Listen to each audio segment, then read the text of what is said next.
আসসালামু আলাইকুম। ইনশাআল্লাহ আশা করি সবাই ভালো আছেন। আলহামদুলিল্লাহ আমিও ভালো আছি। যে যেখান থেকে আমার ভিডিওটি দেখছেন সবাইকে অসংখ্য ধন্যবাদ ও সর্বাধিক ভালোবাসা রইল। আজকেও ভিডিওটা দিতে অনেক দেরি হয়ে গেছে। তো আজকে প্রথমে আপডেট দিব হচ্ছে ভিডিওর শুরুতেই প্রথমে আপডেট দিব হচ্ছে গতকালকে ভিএফএস গ্লোবালের। আমি ইতিমধ্যে আমার ফেসবুকে কিন্তু আমি দিয়ে দিছি। এটা আমি আপনাদের একটা স্ট্যাটাসের আকারে দিয়ে দিছি। তারপরও আজকে আমি সেটা আপনাদের ভিডিওতে বলে দিব। গতকালকে ঢাকা, সিলেট, চিটাং ভিএফএস গ্লোবালের পাসপোর্ট ডেলিভারি আপডেট। তারপরে গতকালকে আমি একটা ভিডিও আপলোড করছিলাম যে এক ভাই তিনি কই থেকে ইনফরমেশনটা পাইছে জানি না, যে আর পাসপোর্ট রিটার্ন দেওয়া হবে না সেই বিষয়ে কথা বলবো। আর বিএফএস গ্লোবাল থেকে কিন্তু নতুন একটা অ্যাপয়েন্টমেন্টের জন্য আপডেট দেওয়া হয়েছে, নতুন অ্যাপয়েন্টমেন্টের জন্য। তো সেই অ্যাপয়েন্টমেন্টের বিষয়ে কথা বলবো। ইনশাল্লাহ সবাই ভিডিওটা পুরোটা থেকে চেষ্টা করবেন।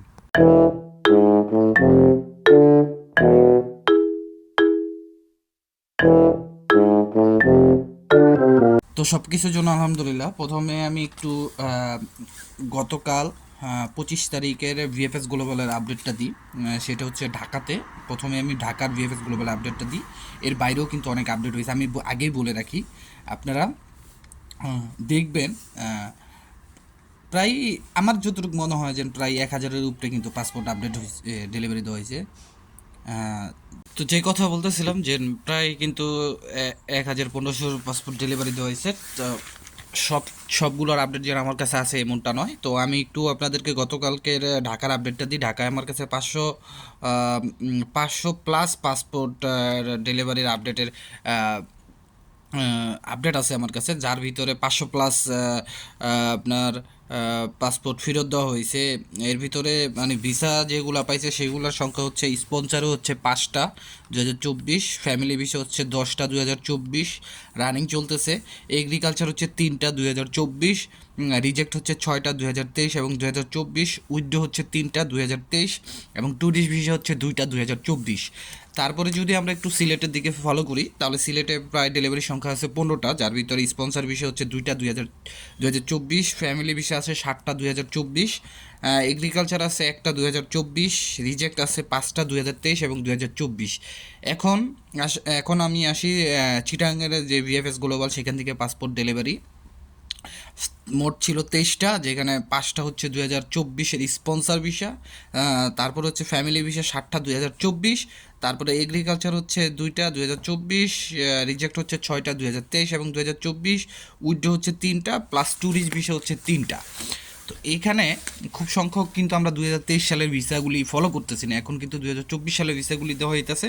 আর আমি একটা জিনিস যতটুকু ফলো করলাম যে আপনার এখন কিন্তু যে পাসপোর্টগুলি ফেরত দিতেছে, ইভেন যাদের সঠিক নলস্তা আছে তাদের পাসপোর্টগুলিও কিন্তু ফেরত দিয়ে দিতেছে। মানে ইতালি অ্যাম্বাসিতে কোনো ধরনের তারা আপনার যে নলস্তা চেকিংয়ের ব্যাপারটা সেটা তারা কোনো ধরভাবে এখন করছে না। তারা শুধু জাস্ট কনফার্মেশন মেসেজটা পাবে আর সাথে সাথে ভিসা দিয়ে দেবে, সেটা জাস্ট এতটুকুই বোঝা যাচ্ছে। কেননা আমার যে মালিক সেটার আপনার মালিকের নলস্তা ঠিক আছে, কোম্পানির সব কিছু ঠিক আছে, মালিক নিজের কার্তা দিয়ে এজেন্টিটা দিছে, মালিকের আপনার যে কোম্পানির সিল সিল টিম্বার বলে সেইটা দিয়ে তিনি পেরপুত্তরা থেকে একটা রিকোয়েস্টটা করাইছে যে আমার এই লোকটা লাগবে। তারা নলস্তার নাম্বার, তার পাসপোর্ট নাম্বার, তার নিজের নাম দিয়ে সেটার ভিতর টিম্বার মারা সেই কপিও কিন্তু দিছে। তারপরেও কিন্তু তা পাসপোর্টটা ব্যাক করা হয়েছে। তো যাদের পাসপোর্টটা ব্যাক করতেছে আপনারা ভয় পাওয়ার কোনো কিছু কারণ নাই। কালকে কিন্তু আমি একটা ভিডিও আপনাদের আপলোড করছিলাম যে তিনিও কিন্তু পাসপোর্ট ফেরত পাওয়ার পরে আবার পাসপোর্ট জমা দিছে 3 তারিখে, জমা দেওয়ার পরে 22 তারিখে তিনি কিন্তু ভিসা পাইল, যে আমি ভিডিওটা দিছিলাম। তো যাই হোক, যাদের সাদা পাসপোর্ট দিতেছে বা যারা স্ক্যানিং কপি দিচ্ছেন, আমার যতটুকু মনে হয় সকলেরই আপনার এইভাবে চেকিং করা হবে। এখন যারা স্ক্যানিং কপি দিচ্ছেন তাদের তো আর পাসপোর্ট ফেরত দেবে না, তাদের কোনো ভয় নেই। আপনারা তো স্ক্যানিং কপি জমা দিচ্ছেন, আশা করি বুঝতে পারছেন। তো এখন সিস্টেমটা হইল কি, যারা যাদের পাসপোর্টটা ফেরত দেওয়া হয়েছে তাদের সাথে স্ক্যানিং কপির সাথে কিন্তু কোনো ভেদাভেদ রইল না। কারণ আপনি আপনার পাসপোর্টের কপিও তারা রাখলো, তাদের পাসপোর্টের কপি রাখলো। মানে এখন আর পাসপোর্টের যে ঝামেলাটা এম্বাসিতে ছিল, আপনারা যে আন্দোলন করছেন যে আমাদের পাসপোর্টটা 1-2 বছর ধরে আটকে রাখছে, আমরা অন্য দেশে যাইতে পারতাছি না, আমাদের পাসপোর্টের ভিতর ভিসা আছে, এইটা আছে, ওইটা আছে, আপনারা বউ লয়ে হানিমুনে যাইবেন, আপনারা বউ নিয়ে এই জায়গায় যাবেন, ওই জায়গায় ঘুরতে যাবেন, কক্সবাজার যাবেন। তো এই চিন্তা কইরা সে দেখছে সামনে শীত আইছে, এখন এই চিন্তা কইরা আপনারা যদি মনে করেন বউ নিয়ে ঘুরতে যেতে পারেন, এই চিন্তা করে আপনাদের পাসপোর্টগুলি ফেরত দিয়ে দিতেছে। আশা করি বুঝতে পারছেন। তো এখনও অনেকে কান্তাছেন যে না ভাই আমাদের এভাবে পাসপোর্টটা না দিলেও পারতো, আমাদের পাসপোর্ট থাক ওই যে এম্বাসির ভিতরে থাক, আমাদের একবারে হয় রিজেক্ট করে দুক আর নাহলে ভিসা দিয়ে দুক। কিন্তু পাসপোর্ট এইভাবে দিলে কিন্তু একটা মানে অন্যরকম জিনিস দেখা যায়। এখন তো আর ভাই ঘোড়া ডাঙ্গায় ঘাস খাইছেন, চোর যাইয়া বুদ্ধি বাড়লে তো এখন আর হইব না। ঠিক আছে, তো যাই হোক এটা আপনাদের ব্যক্তিগত ব্যাপার। তারপরে যেটা যে বিষয়টা আমি আপনাদের বলতে চাই যে গতকালকের সরি আমি আগে অ্যাপয়েন্টমেন্টের বিষয়টা বলি। গতকালকে ভিএফএস গ্লোবাল থেকে অ্যাপয়েন্টমেন্টের যে আপডেটটা দেওয়া হয়েছে সেটা শুধু জাস্ট মাত্র ফ্যামিলি এবং ট্যুরিস্ট ভিসার জন্য।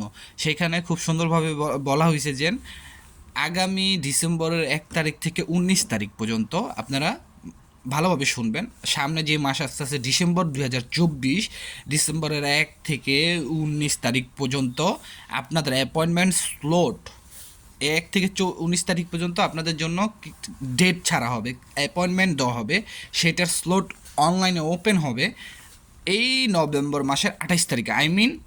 আজকে হচ্ছে 26 তারিখ, কালকে 27 তারিখ, পরশু দিন হবে 28 তারিখ। তো আপনারা 28 তারিখ থেকে যারা ফ্যামিলি ইউনিয়ন এবং ট্যুরিস্ট ভিসা আপনারা চাইলে নিজেদের অ্যাপয়েন্টমেন্ট নিজেরা, কোনো টাকা লাগবে না, আপনারা অ্যাপয়েন্টমেন্ট অনলাইন থেকে নিতে পারবেন। সেই ক্ষেত্রে কিন্তু আপনাদেরকে 28 তারিখেই সেটা বুকিং করতে হবে। এখন 28 তারিখের পরে খোলা থাকবে কিনা এটা কিন্তু বলে নাই, তারা বলছে যে 28 তারিখে ওপেন করা হবে। শুধু ওপেন করা মাত্র আপনারা 1 থেকে 19 তারিখের অ্যাপয়েন্টমেন্ট নিতে পারবেন। আশা করি বুঝতে পারছেন। এই ছিল হচ্ছে ভিএফএস গ্লোবালের অ্যাপয়েন্টমেন্টের আপডেট। আর গতকালকে আমি যে ভিডিওটা বলছিলাম যে ভাই বলছিল আইসা যে অ্যাপয়েন্টমেন্ট আর উনি একটা যে কোনো একটা মাধ্যম থেকে উনি জানতে পারছে যে পাসপোর্ট আর ফেরত দেওয়া হবে না। তো গতকালকে আমার ভিডিওটা এই কারণেই দেওয়া যে আপনারা জাস্ট একটু আমাকে কমেন্ট করবেন যে আপনাদের পাসপোর্ট কি ফেরত দিব কি না। কারণ ভিএফএস গ্লোবাল থেকে কিন্তু একটা কথা বলে দিয়েছিল 11 তারিখ পর্যন্ত সমস্ত নলস্তা স্থগিত করা হয়েছে। ঠিক আছে, বুঝতে পারছেন। আর আপনার পাসপোর্ট সমস্ত আমি বলি আপনারা 2024 সালের জানুয়ারি, ফেব্রুয়ারি, মার্চ, এপ্রিল, মে, জুন, হয়তো বা এই জুন পর্যন্তই আপনারা পাসপোর্ট সহ কেউ জমা দিয়ে থাকতে পারেন, বা আপনারা আচ্ছা এপ্রিল পর্যন্ত আপনারা শুধু পাসপোর্ট দিয়ে জমা দিয়েছেন, আর এরপরে তো স্ক্যানিং কপি জমা দিয়েছেন।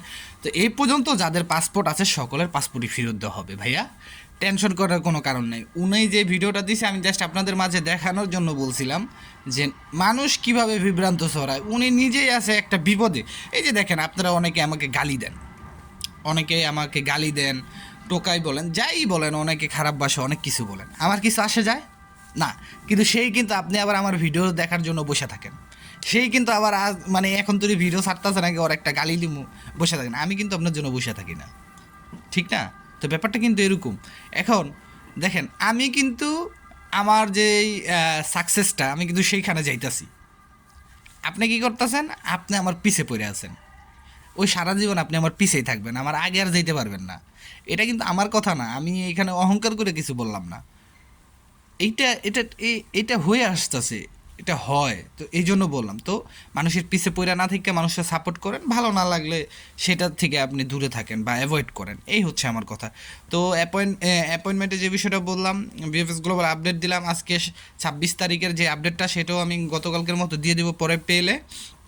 এবং যে পাসপোর্টগুলো ফেরত দিতেছে সবাই নলস্তা ঠিক থাকলে, মালিক ঠিক থাকলে ভিসা পাবেন, খুব শীঘ্রই দেওয়া হবে এবং সকলেরই পাসপোর্ট ফেরত দেওয়া হবে। কে কী বললো আর পাসপোর্ট দিবে না সেটা না, এখন 2 দিন পর যদি পাসপোর্ট দেওয়া শেষ হয়ে যায় তাহলে তখন তো আবার ভাববেন না যে না রাইম ভাই মিথ্যা কথা কইছে।